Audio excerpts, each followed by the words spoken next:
Oh, right. My name is Davon Rees, as president and founder of the Vaughn Group and CEO of Investor, and this is my YouTube channel. And so let me add on a lot of videos about the top questions that I receive because I get a lot of the same questions. So I was like, okay, let me just answer them all at once. And the first question always is my story. People are always fascinated, like, because they can't. A lot of people in our community are like, well, how did you like buy a hotel? Like, how did that happen? And so throughout these series, I'm going to be walking you through the process, through the journey. And the last episode, so make sure you catch it. I actually talk about my story, right? So that's probably the number one question I get is my story. So then after that, okay, then how I get started. That's the next question. All right. So I told you my story. I'm not going to repeat it because in the last episode.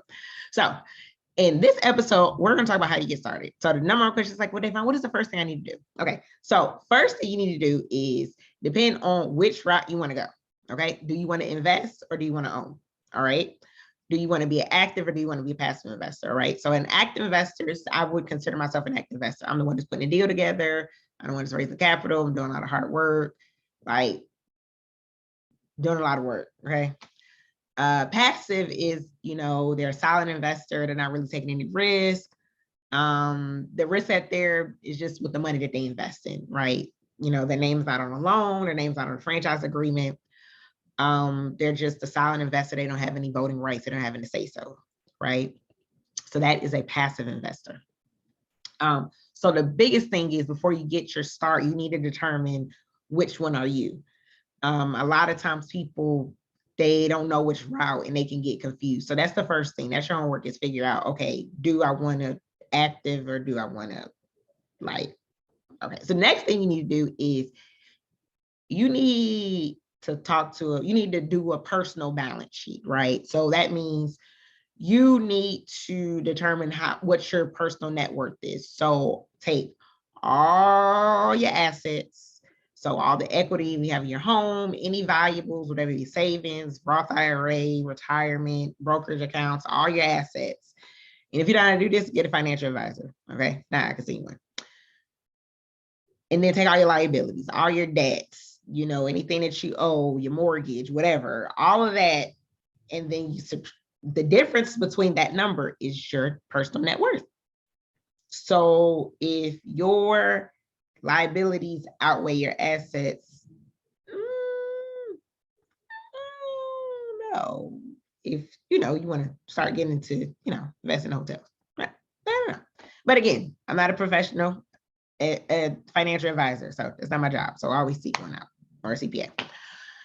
So that's really the biggest thing, is to check your financial status to see if you can afford to invest in one, both either actively or passively. The next thing that you want to do after you figure that out, after you determine if you're an active investor, then where's this book right here. So I got this workbook, which we're gonna walk through. And then this book right here, How to Buy a Hotel. Roadmap to Hotel Ownership. So walks you through the ownership thesis. So let me talk about the different chapters. Wait a minute, you can buy the book on Amazon, okay? So I actually talked about how I got started. So why invest in hotels, creating your ownership thesis. That's the biggest thing, is creating your ownership thesis, right? So you're like, Davon, what the hell, girl, what is the ownership thesis? So ownership thesis, think of the investment criteria, right? So you can use this if you want to invest passively or actively, right?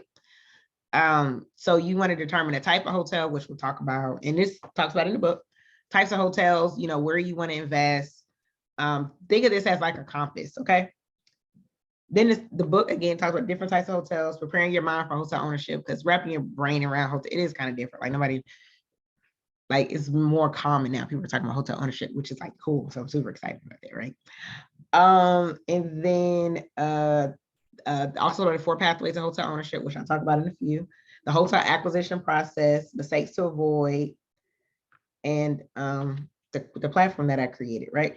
And also has the terms. So this is a really good book to really help you get started, right? It's really fundamentals, basic information to get you started. Even has a website in here to walk you through, how to, with conversations with different hotel experts, even how to underwrite deals like in less than 20 minutes.